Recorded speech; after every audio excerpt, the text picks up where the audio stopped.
안녕하십니까. 이번 시간에는 무형자산 편부터 하겠습니다. 자, 무형자산이란 재화의 생산이나 용역의 제공, 타인에 대한 임대 또는 관리에 사용할 목적으로 기업이 보유하고 있으며 여기까지는 유형자산에서 받은 것과 똑같습니다. 그런데 이제 물리적인 형체가 없는데 식별이 가능하고 기업이 통제하고 있으며 미래 경제적 효익이 있는 비화폐성 자산을 무형자산이라고 합니다. 그래서 무형자산의 정의에서는 영업권과 구별하기 위해서 무형자산이 식별 가능할 것을 요구한다. 사업결합으로 인식하는 영업권은 사업결합에서 획득하였지만 개별적으로 식별하여 별도로 인식하는 것이 불가능한 그 밖의 자산에서 발생하는 미래 경제적 효익을 나타내는 자산이다. 자, 이게 이제 무슨 말이냐면요. 무형자산의 요건을 보시면 이건 뭐 실기에서 이제 큰 타이틀만 나올 텐데 세 가지가 있거든요. 첫 번째가 식별이 가능해야 된다. 식별 가능성, 무형자산이 되기 위한 인식 요건이. 두 번째가 자산에 대한 통제를 하고 있어야 되고, 그 다음에 세 번째가 미래 경제적 효익이 존재해야 됩니다. 자산이니까 미래 경제적 효익이 존재해야 된다. 이게 이제 무형자산의 인식 요건이에요. 근데 그 중에 첫 번째, 이 식별 가능성이라는 얘기를 하고 있는데, 자, 다른 무형자산들은 다 식별이 가능합니다. 그리고 자산에 대한 통제도 하고 있고, 미래 경제적 효익이 존재하니까 무형자산을 요건을 충족하는데, 이 중에 딱 한 가지인 무형자산 중에 영업권이 무형자산이에요. 영업권은 식별이 불가능해요. 그러면 무형자산의 인식 요건을 식별 가능성을 빼버리면 되는 거 아니냐? 그럴 수는 없고. 그래서 나머지 무형자산들은 식별 가능성 이 세 가지가 다 충족이 되는데 영업권만 식별이 안 되더래요. 그 얘기를 지금 하고 있습니다.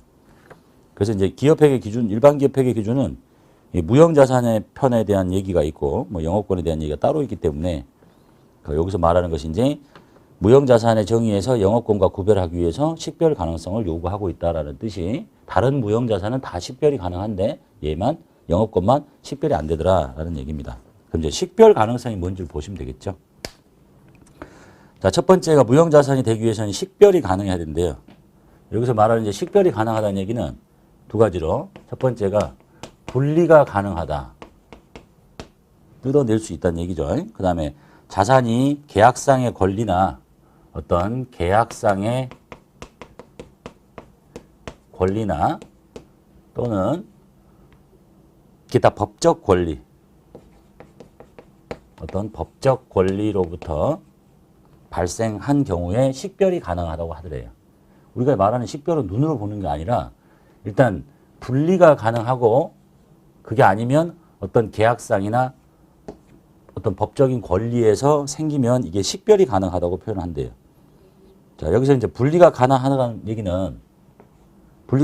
얘기는 기업에서 뜯어내서 분리하거나 분할을 할 수 있고, 또는 개별적으로 또는 관련된 계약이나 어떤 식별 가능한 자산이나 부채와 함께 이걸 내다 팔 수도 있고 빌려줄 수도 있고 뭐 라이센스, 임대, 교환할 수 있는 것을 분리가 가능하다고 합니다.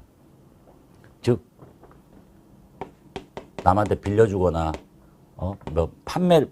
내다 팔거나 매각을 하거나 뭐 이렇게 이런 얘기예요. 어떤 이 자산인데 형체가 없는 자산이지만 이거를 뜯어서 남한테 빌려주거나 팔거나 이렇게 하고, 이게 분리가 가능하다는 얘기는 여기는 없는 얘기지만 이걸 뜯어내면 이 회사 자체의 어떤 손해는 없어야 되는 거예요. 그러니까 그거 없이 남한테 빌려주거나 내다 팔 수 있을 때 이걸 분리가 가능하다고 하고, 그 다음에 무형자산이 혹시 분리 가능이 않더라도, 분리하지 못하더라도 다른 방법으로 무형자산을 식별할 수도 있대요.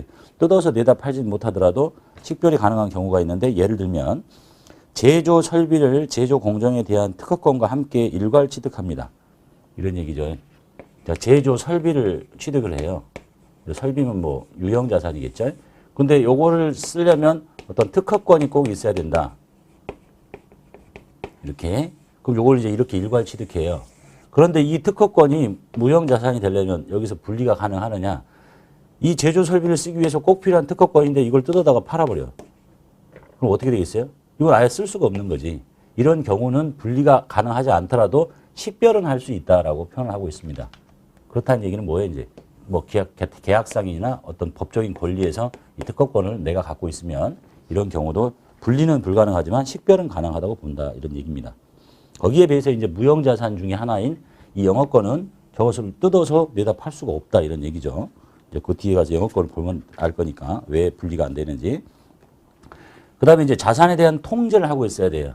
이게 자산이 되려면 통제를 할 수 있어야 되겠죠. 무형자산의 미래 경제적 효익을 확보할 수 있고 그 효익에 대한 제3자의 접근을 제한할 수 있다면 이 자산은 통제하고 있는 것이라고 봅니다. 즉 이것을 나만 써야지 나도 쓰고 쟤도 쓰고 그럼 이게 내 자산이 아니지. 그래서 무형자산의 미래 경제적 효익에 대한 통제는 일반적으로 법적인 권리부터 나오고 법적 권리가 없으면 통제를 입증하기가 어렵습니다. 그래서 자산이 되려면 일단 나만 써야 되는 거예요. 그다음에 세 번째, 미래 경제적 효익이 존재해야 됩니다. 무형자산은 미래의 수익을 증가시키거나 어떤 자산을 갖고 있으면서 수익이 늘거나 비용이 줄 수 있는 어떤 능력이 있어야지. 그래서 무형자산의 미래 경제적 효익은 재화의 매출이나 용역 수익, 원가 절감 또는 자산의 사용에 따른 기타 효익의 형태로 발생합니다. 즉 자산이기 때문에 어떤 이걸 갖고 있으면서 미래 경제적 효익이 존재해야 자산으로 인식할 수 있다. 수익이 늘거나 원가가 줄어들거나 보통은 어떤 자산을 갖고 있으면 이제 수익 창출 활동에 기여하게 되겠죠. 그래서 객관식을 대비해서 무형자산의 인식 요건은 일단 식별 가능성, 그리고 자산에 대한 통제, 그리고 경제적 효익이 존재해야 됩니다. 세 가지는 객관식을 대비해서 봐두시고